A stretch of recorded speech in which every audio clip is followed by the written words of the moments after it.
पहले अमृत स्नान में 3.5 करोड़ लोगों ने पार्टिसिपेट किया। अब बहुत सारे लोग सवाल उठा रहे हैं कि इसकी गणना कैसे हुई, कैसे पता कि इतने लोग आए, या इस तरह के आयोजन जब होते हैं तो उनमें कैसे काउंटिंग की जाती है। तो मैं बताना चाहता हूं कि इसके साइंटिफिक मेथड्स हैं। उन साइंटिफिक मेथड्स के कुछ मैं आपको यहाँ पर एक्सप्लेन करना चाहूँगा कि जैसे CCTV and AI powered video analytics है। तो कुछ एआई पावर्ड जो वीडियोज हैं वो डेटा को एनालाइज करता है कि कितने लोगों का मूवमेंट हुआ और उसको रियल टाइम में काउंट करके उसका डेटा देता है। तो ऐसे एआई पावर्ड प्रोसेस को वीडियो फीड करके फिर उसको देखा जाता है। एक तो ये टेक्नोलॉजी है। दूसरी, drones with aerial surveillance system. तो जो ड्रोन यूज कर रहे हैं एरियल सर्वेलेंस के लिए, उनमें भी पॉपुलेशन डेंसिटी काउंट करने की, एरिया निकालने की और कितने लोग वहां पर हैं उनमें काउंट करने की क्षमता होती है। तो drones can also be used for the calculation of the population and population density, mobile network data analytics। आपको याद होगा कि जब इंडिया ने पाकिस्तान में सर्जिकल स्ट्राइक की और उसके बाद फिर एयर स्ट्राइक की, तो ये कैलकुलेट किया गया कि वहाँ कितने टेररिस्ट थे और वो इसी बेसिस पर किया गया था कि वहाँ पर कितने मोबाइल फोन्स एक्टिव हैं। तो इसी तरह से मेला क्षेत्र में एक जियो फेंसिंग कर दी गई और उस पूरे जियो फेंसिंग के अंदर कितने मोबाइल फोन्स एक्टिव हैं उनको काउंट किया जा सकता है। खास बात यह है कि आज की स्थिति में भारत में लगभग आप ये मान के चलिए कि हर व्यक्ति मोबाइल फोन यूज करता है।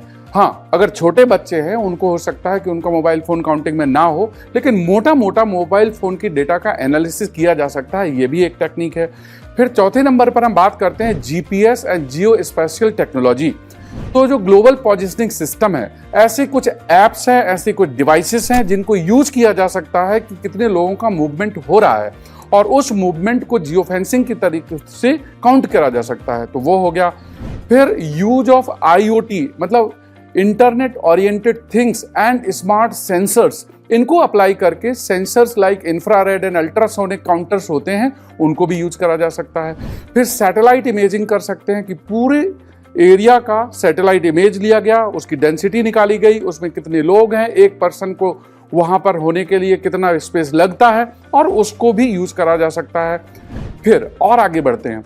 अगर आपको ये देखना है कि कितने आधिकारिक लोग हैं, कितने वहां पर एम्प्लॉयड हैं, कितने वॉलंटियर्स हैं, तो ऐसे लोगों को आई कार्ड दिए गए हैं, उसमें RFID मैकेनिज्म है और उस रेडियो फ्रीक्वेंसी आइडेंटिफिकेशन के थ्रू उनकी अलग से काउंटिंग की जा सकती है। और अगर आपको काउंटिंग करना है तो हम देखते हैं कि कहीं पर आप स्टेशन में जाते हैं तो वहाँ पर भी RFID टैग होता है या फिर बायोमेट्रिक्स होता है, QR कोड होते हैं। तो आज के समय में बहुत सारे मैकेनिज्म हैं, टेक्नोलॉजीज हैं जिससे आप पॉपुलेशन काउंटिंग कर सकते हैं। जो लोग सवाल उठा रहे हैं आज कि इतने लोग थे कि नहीं थे, ये डेटा गलत है, तो दोस्तों इसके कैलकुलेशन के मेथड हैं और इसको यूज करके कैलकुलेशन किया जा सकता है। हाँ, अप्रॉक्सीमेशन होगा और अप्रॉक्सीमेशन होना ही चाहिए क्योंकि इतना एक्यूरेट काउंट करना पॉसिबल नहीं है, but with ±10% variation it can be done.